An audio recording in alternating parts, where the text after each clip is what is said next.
I was diagnosed with heart failure right after the birth of my baby on November 2nd, 2009.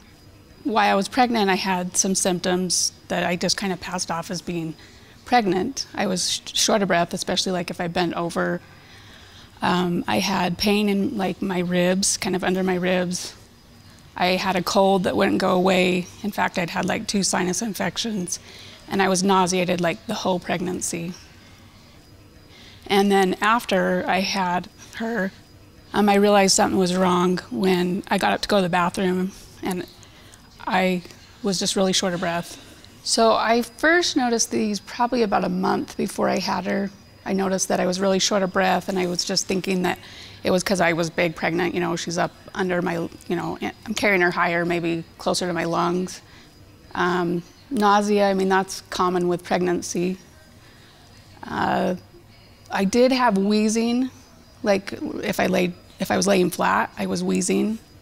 And I just, I'd had a cold, so I figured it was just part of the cold. So after the nurse knew that I was like really having a hard time breathing, she called the doctor. It was probably like 1 o'clock in the morning, and he ordered a CAT scan. And I remember having the CAT scan. I had a hard time laying flat because I couldn't breathe. And I said, how long do I have to hold my breath? And they said, oh, the scan's only about 9 seconds.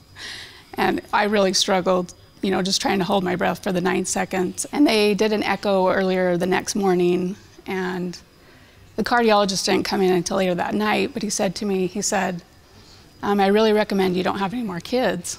And I said, he goes, because it's your heart. He said, you're in heart failure.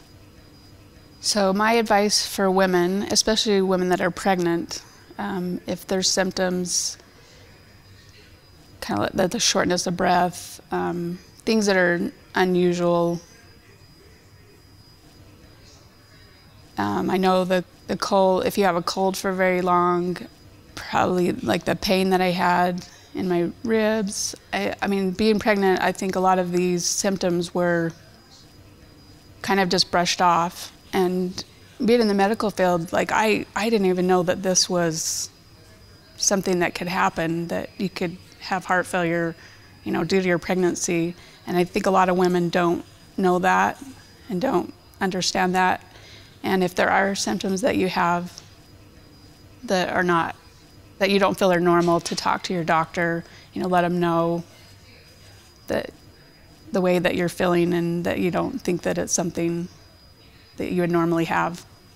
Because I feel like if I wouldn't have said anything to my nurse, who knows what would have happened.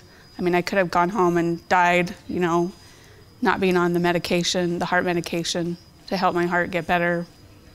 Since my heart transplant 9 years ago, April 29th, 2010,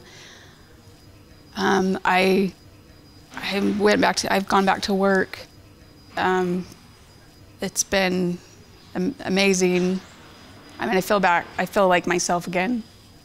Sometimes I'm still in denial that I ever had a heart transplant. I am reminded almost every day, though, when I take my medication, that I have to take twice daily, the immunosuppressants. But it's been a great gift, and one that I'm very thankful for.